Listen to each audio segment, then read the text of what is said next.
With the release of Resident Evil Requiem on the 30th anniversary of the series no less, I got the itch to go back and replay the Resident Evil remake since they've gone ahead and made 2, 4, and now 9 a nice little trilogy for Leon's character. They're seemingly ignoring Resident Evil 6, which I don't really mind that much. Look, I don't think 6 is a bad game or anything, but narratively speaking, it's a complete mess. Upon re-downloading RE2 Remake on my PS5, that is now worth way more than I bought it for. Jesus, AI is ruining everything that I love. I noticed that I was only a few trophies away from the Platinum Trophy, Raccoon City Native. So, join me on my journey to Platinum one of my favorite games. Resident Evil 2. I mean, how long could it possibly take me? I mean, it's just... Oh no. The first set of trophies I decided to tackle was one that I was worried I wouldn't be able to do on my first try. Those being the trophies awarded for beating both stories with an S rank, which means beating the game in under 3.5 hours, which I had never even attempted before. So I decided to play Leon's A scenario first. Now I know that the B scenarios are technically shorter and therefore easier to finish quickly, but I'm more familiar with the routing and key item placements in the A scenario. I also chose standard difficulty. I know that I can do this on assisted, which is basically the game's easy mode with aim assist and health regen, but I'm a real gamer, goddammit. But here's the catch. At the time of recording this footage, my PS5 controller had terrible vertical stick drift, specifically on the right stick, which in this game controls the camera and aiming. So frequently throughout this video, you might see me suddenly look straight up or aim above an enemy. My aim isn't that bad, it's the stick drift, I promise. But it makes for some funny and unfortunate moments and a bit of an added challenge. So I get to the RPD like a true speedrunner, popping zombies in the head once to stun them and preserve ammo. I bolt over to the East Wing, meet half of Officer Elliot, sorry buddy, then run back to meet Lieutenant Marvin Branagh, aka the GOAT. A speed run through the RPD, grabbing the medallions, the shotgun, inventory upgrades, and the weapon upgrades for Matilda as I went. I also decided to kill the licker outside the STARS office so it wouldn't cause trouble when coming back for the Magnum later. I did lose some time by dying to the licker by the maiden statue, and then dying to a zombie after successfully killing the licker. Okay, look, I never said I was good at these games, okay? I ended up finishing the first RPD section in about 40 minutes.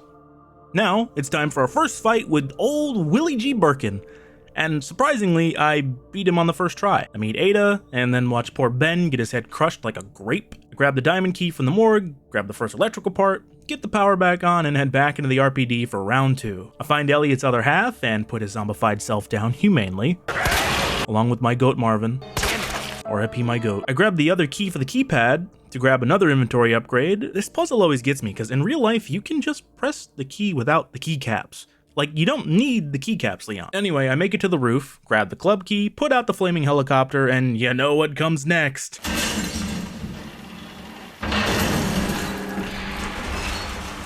Jesus Christ!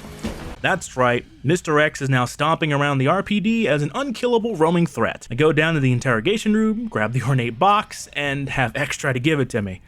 X gon' give it to you. Then open the box with the red gem to obtain the STARS badge, which doubles as a USB key to unlock the armory in the STARS office. I use the club key to grab the tool from the records room, then head to the library and use it to lower the bookshelves and move them to open the path to the 3rd floor. After fixing the clock tower and damaging private property, I grab the final electrical part, then swing by the STARS office to grab the Lightning Hawk Magnum, the strongest gun in this campaign. I keep the STARS badge because I'll need it later to upgrade the Magnum. We head back to the jail, use the electrical parts to unlock Ben's cell, and grab his visitor pass needed to unlock the shutter in the parking garage. I also died to Mr. X after missing 3 Magnum shots. After getting my lick back on the big bastard, Ada hits him with a truck and blows him up. He's for sure dead. Surely. With Ada in tow, we exit the RPD with the in-game clock at the hour and 34-minute mark, and enter Kendo's gun shop where I grab the long barrel upgrade for the shotgun. Then, the man himself gives us the old Raccoon City welcome. We give him some privacy so he can blow his daughter's head smooth off before she turns. Then, we head down into the sewers, where I then do the Queen Crocodile fight from the Kung Fu Panda game on PS2.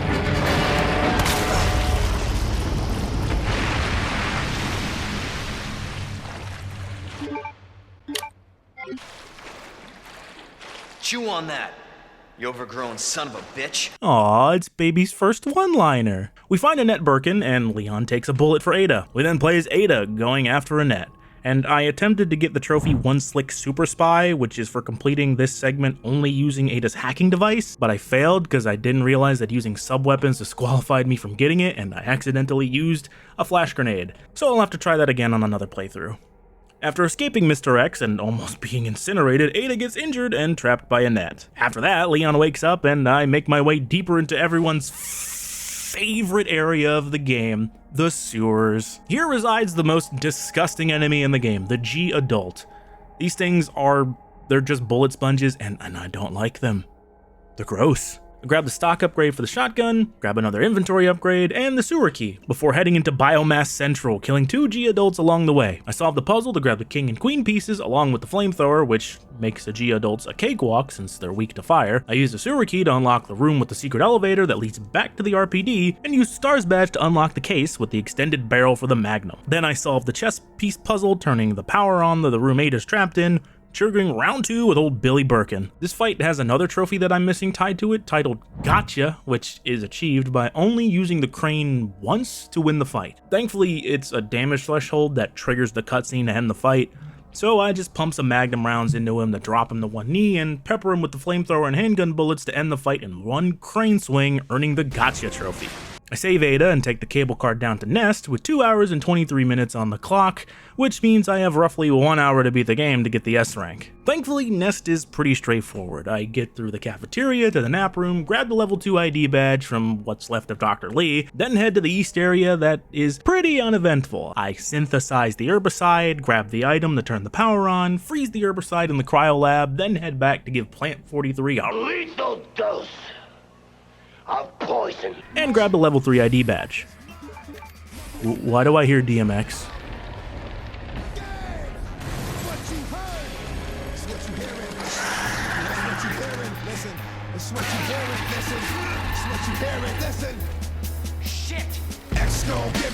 After a near-death wombo combo, I head to the West Wing, cross the suspiciously boss arena-shaped bridge to get to the lab and grab the G-Virus sample. I witness old Billy G. Birkin blowing his wife's back out and have to fight him for a third time, and I died twice to stage 3G.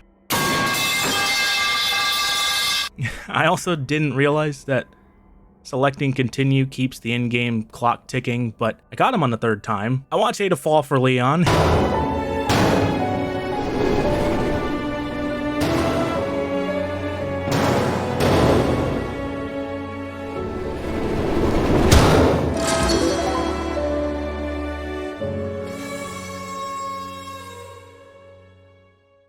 And make my way to the elevator down to the train depot for the final showdown with Mr. X, who's mutated into a super tyrant. Now, there are 2 ways to win this fight: either deal enough damage to trigger the rocket launcher to spawn, or survive 3 minutes. He also has an instant kill move that can only be stopped if he either hits a piece of rubble or you do enough damage to stagger him. So I opted to just loop him around the small area until the launcher spawned in, and I one-shot him before catching the train out of here, finishing the game in 3 hours and 2 minutes to get the S rank and the Leon S. Kennedy trophy. Really wasn't sure if I could do it on the first try, but I'm happy it worked out. Now we just have to do the exact same thing for Claire. Claire A's RPD is almost exactly the same as Leon A. The item placements are the same, but she gets the grenade launcher from the safety deposit room instead of the shotgun. It has 2 ammo types that they can use: flame rounds, which are self-explanatory, and acid rounds. I also decided to use the infinite ammo pistol just to make things a bit easier on myself. I grabbed all the inventory upgrades, weapon upgrades, and medallions. I say goodbye to Marvin again and head down to fight good old Billy Birkin after meeting his daughter Sherry Birkin. Claire gets off way easier. I mean, Leon got slammed through that great. Thankfully, old stage 1 Billy is a pushover, and I beat him pretty easily with the grenade launcher and the infinite pistol. Now this is where Claire's path diverges from Leon's, as she and Sherry are met with Police Chief Brian Irons in the parking garage. Irons kidnaps Sherry and leaves Claire for dead, but she escapes, and after grabbing the diamond key from the morgue, which instead of dogs has multiple lickers, I grab the grenade launcher, stock upgrade, and take the private elevator to the chief's office. It's time for RPD2 Electric Boogaloo. Second verse, same as the first. Grab the electrical parts to get the key card. Except Claire gets the heart key, which is used to grab an electrical part from the 3rd floor storage room. After putting out the burning chopper and activating Mr. X, I ran to the STAR's office to grab Claire's equivalent of the Magnum, the MQ-11 submachine gun.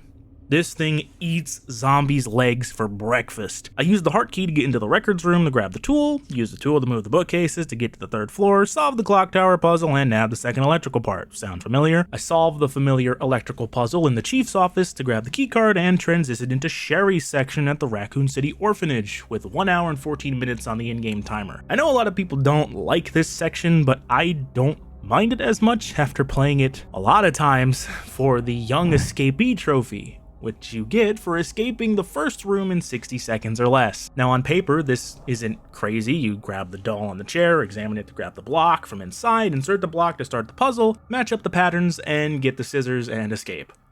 Which sounds simple on paper, right?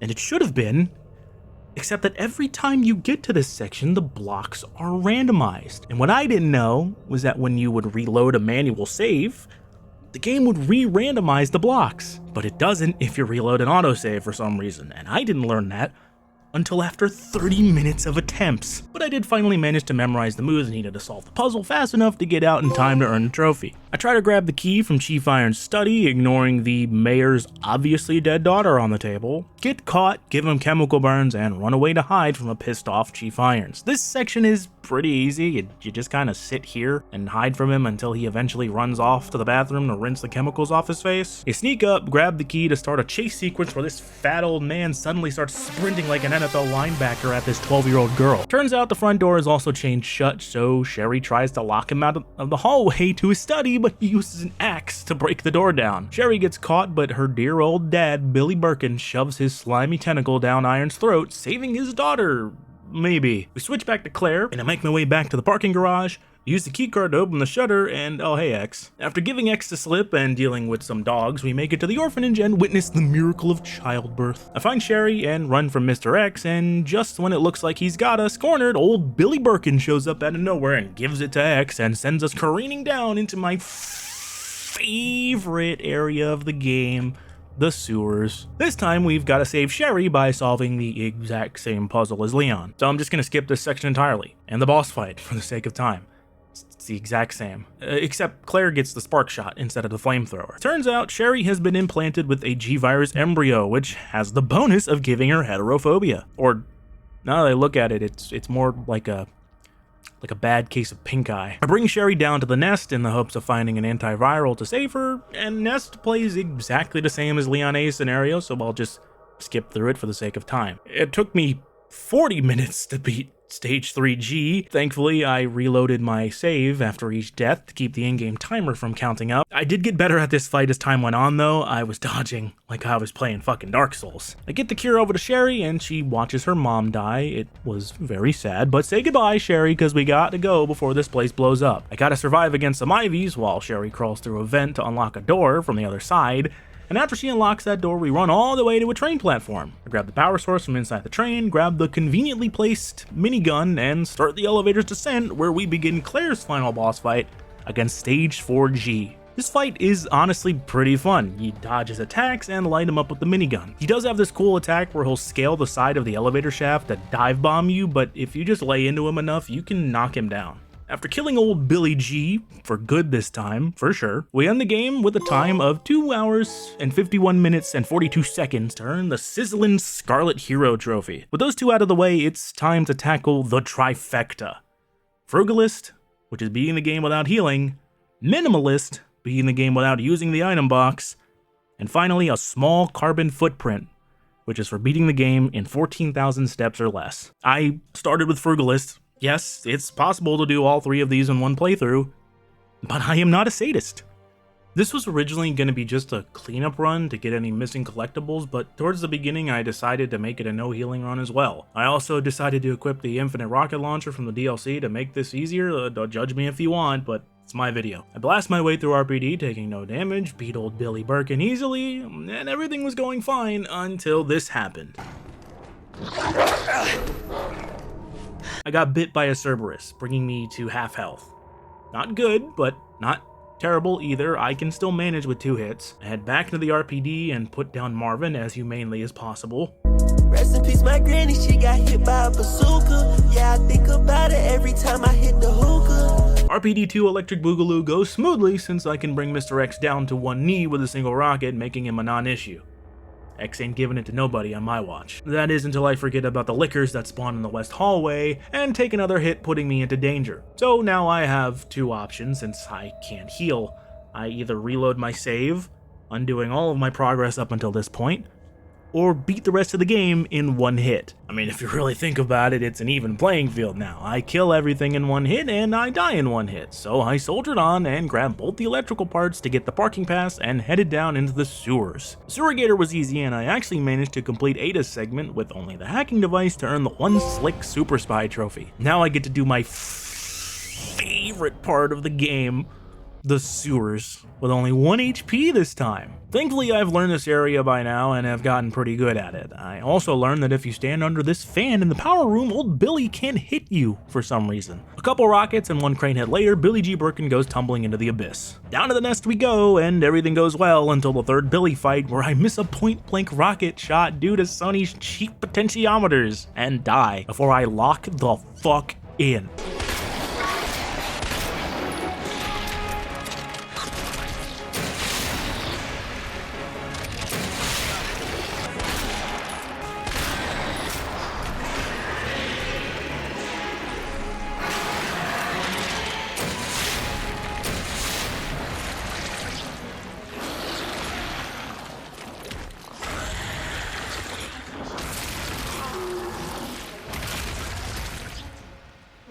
Now comes the hardest part of this entire run, the final showdown with the Super Tyrant, and I'm not gonna lie, I was really nervous since this fight can be pretty difficult.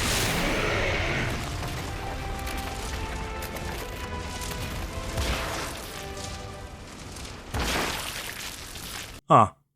I honestly didn't think that would one-shot him since he's the final boss. Well, that's it. After the credits roll, I get the Frugalist trophy. Now, on to Minimalist.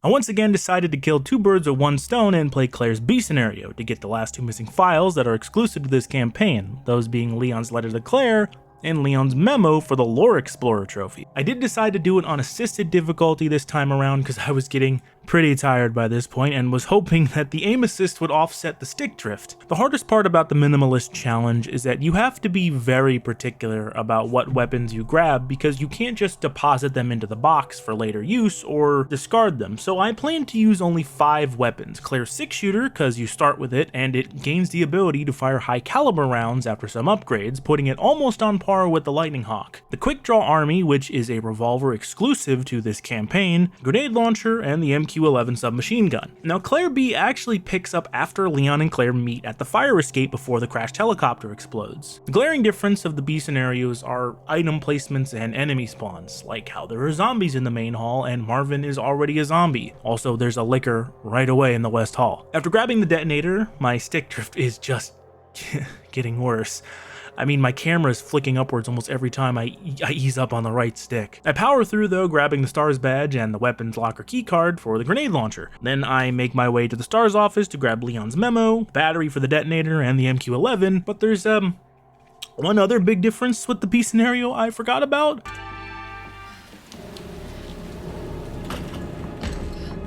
Jesus, stay back! That's right, after exiting the STARS office and heading towards the Unicorn Medallion, Mr. X becomes active just walking around the corner. I give him the slip and grab the Unicorn Medallion, no problem. I use the detonator to blow the barrier and grab the Maiden Medallion, then grab the Lion Medallion, then place both into the statue to unlock the passage out of the RPD. Since I already have the STARS badge, I forgot to grab it from the computer. Thankfully, the passage doesn't close behind you in the B scenario, so I run back into the RPD to grab the badge so I can get the MQ-11 upgrade way earlier than in the other scenario. And from here, things pretty much play out the same as usual. Meet Sherry, fight Billy, Sherry gets taken by Brian, and we have to get back into the RPD to get the electrical parts to get the parking pass to open the shutter. So I do exactly that, and do Sherry's section at the orphanage, followed by Claire's romp over there, yada yada yada. Billy gives it to X, and we're in the sewers, my favorite area. I blitz through the sewers, grabbing Leon's note by the cable car to finally earn the Lore Explorer trophy. I quickly grab the chess pieces, fight old Billy G once again, and bring Sherry down to the nest. The biggest differences in Nest on the B side is that you get the power device pretty much as soon as you get to the central elevator. Other than that, it's smooth sailing up until the third fight with Billy G. Birkin. This time I was ready, and I beat him on the first try. You know, it feels really good editing this and seeing myself get gradually better at this game. From here, it's a straight shot to the end, so I grab Sherry, get to the train car, have one last showdown with Billy, and roll credits, except I lied! The B scenario hides the true final boss. One last showdown with what used to be Billy G. Birkin, who is now nothing more than a writhing mass of flesh and eyes. Thankfully, I saved some ammo in my minigun, so it wasn't hard at all, letting me send old Billy off in a blaze of glory, and earn the Minimalist trophy. Only one trophy left in the trifecta to go, and it's the one I'm the most worried about. You know, I don't know why I was worried about this one so much. It was actually way easier than I expected it to be. I just didn't double back for any optional upgrades. In fact, I made it to the nest with a little over 7,000 steps counted and finished the game for the small carbon footprint trophy in about 2 hours. All that's left now are the 2 trophies for beating Leon and Claire's stories on hardcore difficulty. But before I do that, I've got some cleanup to do. 2 trophies remain aside from the hardcore trophies. The Grim Reaper trophy for beating the 4th Survivor bonus mode, and Total Vermin Extermination for breaking all the Mr. Raccoon statues. I thought this would be easy, since Hunk starts with a bunch of strong gear. I mean, a submachine gun, grenades, full heals, a shotgun, tons of gunpowder. What I didn't realize was that those supplies are all you get in this mode. If you run out of ammo or heals, that's it. Hunk's goal is to make his way out of the sewers and through the RPD to rendezvous with his escape chopper. It took me an hour to figure this out, but in that time, I figured out that this mode is basically just one giant puzzle. Each room has the same enemies every time, and you don't have to deal with all of them to move on. You can just run past a decent amount of them, in fact. Oh, and Mr. X is here too, I guess. Eventually, I got a good run for the Grim Reaper trophy. I then popped into the beginning of Leon B to grab the final Mr. Raccoon statue for the Total Vermin Extermination trophy. That's it. The little fucker was just hiding right at the beginning of the game and I missed it. 6 playthroughs and I couldn't find the one I was missing. It just ended up being right here at the beginning of one of the stories. Alright, well, on to the hardcore playthroughs then. In hardcore, the main differences are that you need ink cartridges to save your game, like in the older games, and there are only 2 inventory upgrades, and every single enemy in the game kills you in 2 hits. Ask me how I know. Other than that, it's the exact same game, that at this point I'm playing through for the 7th time, but I did die in the second fight with Billy because of stick drift. Also, I hadn't saved since before the sewer gator chase, so I had to redo the entire sewer section again from the beginning, including Ada's section. But other than that, everything went off without a hitch for the hardcore rookie trophy. Now it's Claire's turn.